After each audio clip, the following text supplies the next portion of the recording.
From the studios of Mud Advertising in Cedar Falls, Iowa, this is Mud TV.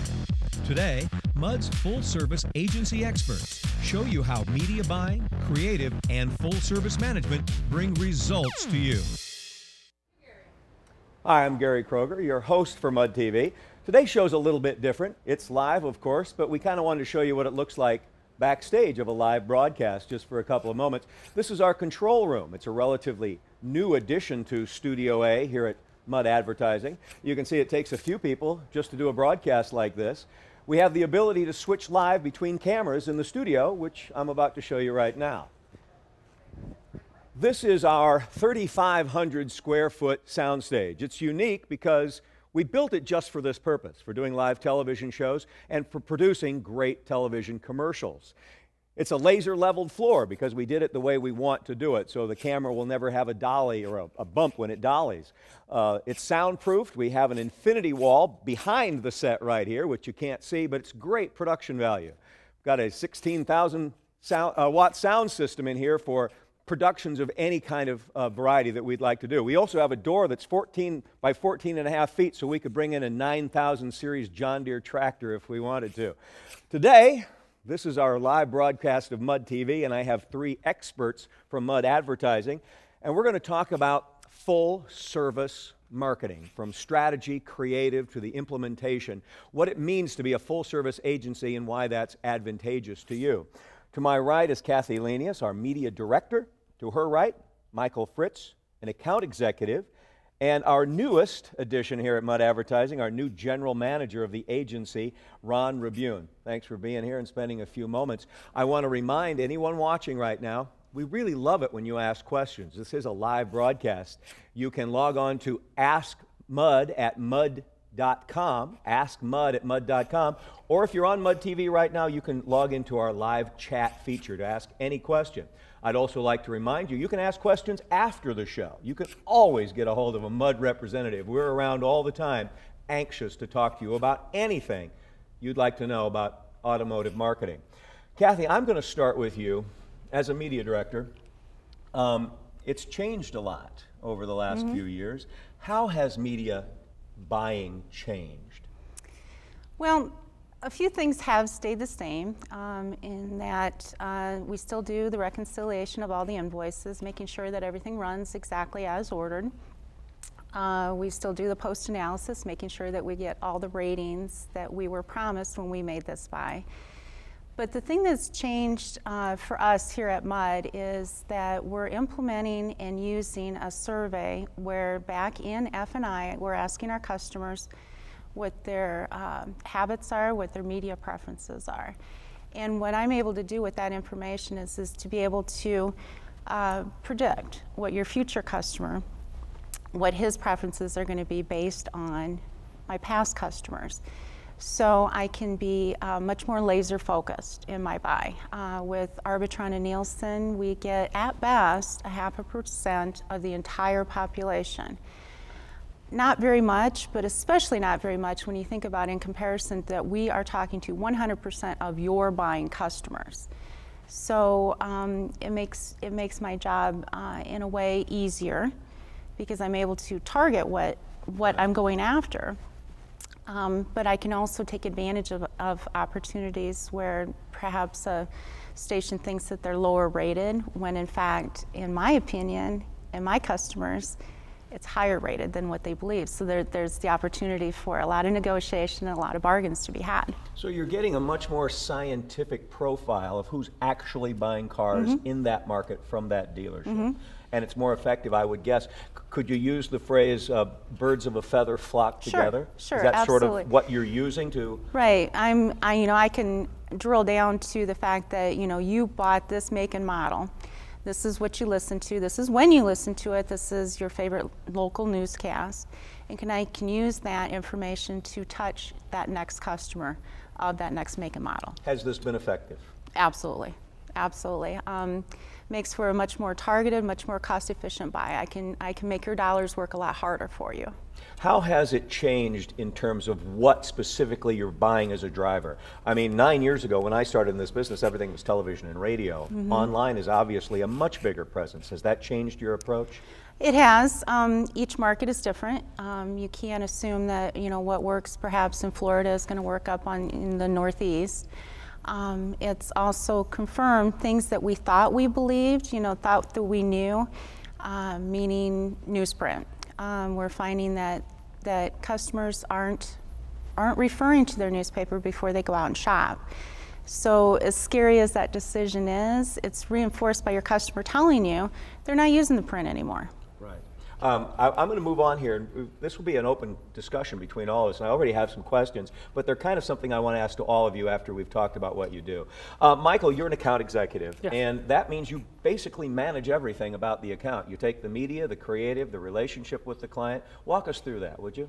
Well, when we start with a client, we like to identify their baselines. Where are they at right now? How many cars are they selling? How many service ROs are they generating? What's their current budget? What's their market ranking? And we also want to know where they want to be.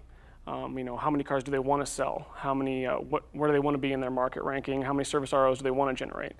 We've got a budget to work within, but getting back to Kathy's MIT surveys, we survey the customers at a dealership. We take a look at which marketing mediums are available to us within that budget, and then we effectively execute a plan with creative cohesion amongst all those mediums for our client to achieve those goals. Creative cohesion, what a nice word. You just coined that? I did not. I'm going to use it the rest of the day, creative cohesion. Well, let's talk about that creative cohesion. What's relevant, and already, of course, the questions come in, results. I mean, we're in the car business. Without results, there's nothing. The lights don't come on. Can you share some results, and then I want to talk about how it all comes together? Yeah, absolutely. We just had a great result with a client down in the Dallas-Fort Worth market, Gateway Buick GMC. Been with them a little over 18 months, and when we compared 12 months over 12 months, their new vehicle sales were up 50%, and that was July of 2010 to June of 2011 versus the same time last 12 months. It's a client that uses all of the mediums we've got available: point of sale, TV, radio production, direct marketing efforts, brand casting and hypercasting, different interactive tools, and even grassroots things we've done in the Dallas market with local publications, local sponsorships, things like that. But one thing that's been effective for Gateway is they do complete the media survey. Right. I'll let Kathy elaborate a little bit, but there's been value to be had in the surveys in the Dallas market.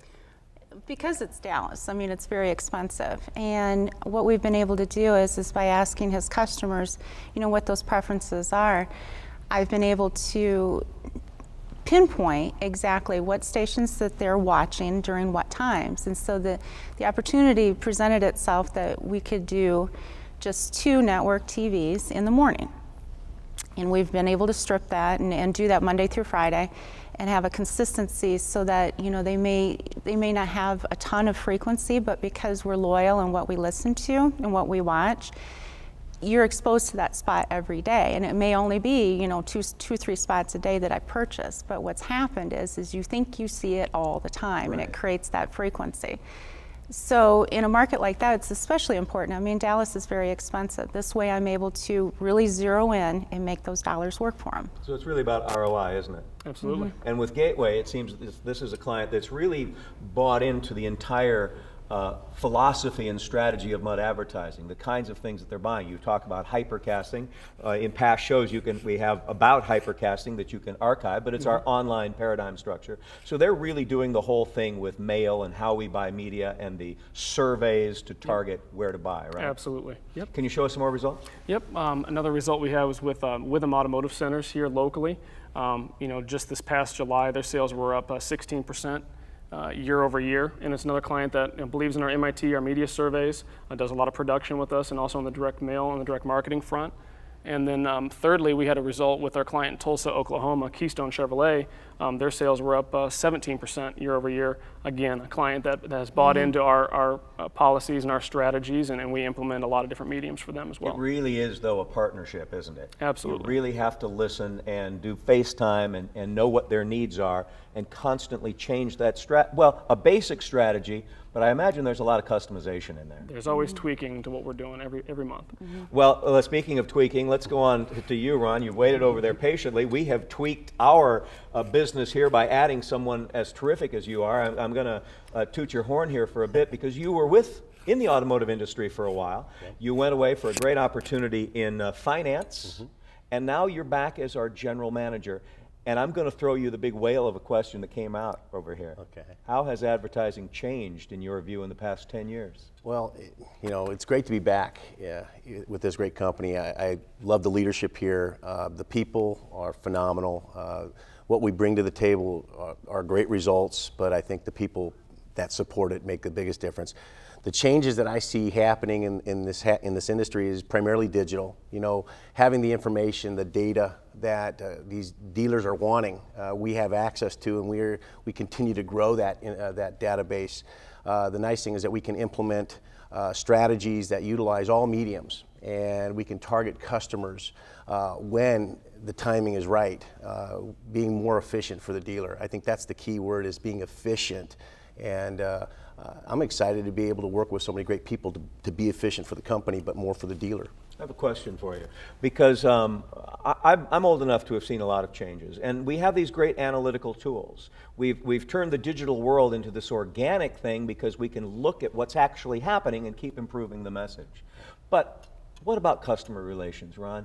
I'll bet you're old school like I am. How important is it to have that face time and that personal relationship? Well, it's invaluable. You have, I think it's very important to stay in front of our clients as much as the dealers are to stay in front of their clients and customers, and the relationship between the service department and the sales force is no different for us working with car dealers. One of the great examples I have is Michael, who just does a phenomenal job, and just got a response from a general manager just the other day, just how amazed he was at how much communication and feedback he got from Michael and the input. It really makes a difference, and it doesn't have to be every day, but the nice thing is each dealer is different, and I think we bring a whole slew of incredible value to these dealers by having the knowledge that we have.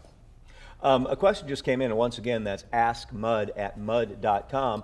The question is, I'm going to actually start the answer to this one myself, but I'd love to hear from you guys. What comes first, great creative or the media buy? I know that when I started here, and I mentioned it was 9 years ago, it certainly was much more the creative. We spent our time trying to figure out what's the next great hook, what's it going to be, what are people going to respond to on television and radio primarily. And I know now as a team we're looking at things differently. Now that we have all this information, all this analytical information, we really want to know what are the mediums. Is this an online message? Are the media buys simply going to be drivers to get people online? It's really changed the way we approach. Do you look at it differently, Michael? I think that's a great question. Is it the creative or is it the strategy, really? And I think that both of them need tweaking. And Ron touched on it a minute ago.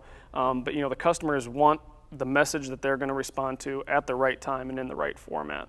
We can make a great, out of the gate, great educated guess of where we need to be. But then, every single month, and once those surveys come in, and once we have a better understanding of the market, we make revisions to that. If this offer didn't get the response we expected, then we're going to change that. And because of the tools we've got available, our ad suite and ad tracks products as well, we can revise on the fly. Right. With everything in-house, with our studios, with our direct marketing force that's talking to dealers nationwide, we can find out what's working today that maybe wasn't working yesterday and make the change right away. Well, and I want to bring a couple of thoughts here together, because we're just about out of time. So once again, you got time for a couple more questions here. AskMud@mud.com. I wish I could show people around this entire gigantic building where we have our media buyers, our strategists, data, all of this thing, a sign company, all under one roof, because we really have this force that we love to figure out what the great creative is going to be. But I know that as a creative director here, I love to go on the road with you guys, and I like to meet these clients. I like to walk in the door, see what the dealership looks like, see where everybody goes to dinner in that town, see what's on TV, because I know that affects the way I bring the message to the staff that we have here to create a message for you. Even though the drivers do change, it's great to still have that personal relationship and see what their environment really is. Mm-hmm. Don't you feel that way? Absolutely. Yeah. I think it comes down to relationships. I throw you the big questions, Ron. Where are we going from here, pal? Well, I think we talked about it already. It's digital, a big part of it, hypercasting and utilizing all the mediums, targeting, but getting the information from customers being able to bring that to the forefront. It's not just it's not guesswork anymore. This is targeted information. This is fact, and being able to deliver these facts to our clients to produce results that they expect. And that's what we do best. It is a fun industry, isn't it? It's unbelievable. We like to keep these shows at about 15 minutes so you get in the habit of just regularly watching us. 11 o'clock Central Time, live on Wednesdays. Tune in next week. We might have an archive show, or we may plan something brand new. But it's an important idea to just check mudtv.com, see what that schedule might be, look at some old shows, see what's coming up. Thanks for watching. I'm Gary Kroger. It's great to have you here.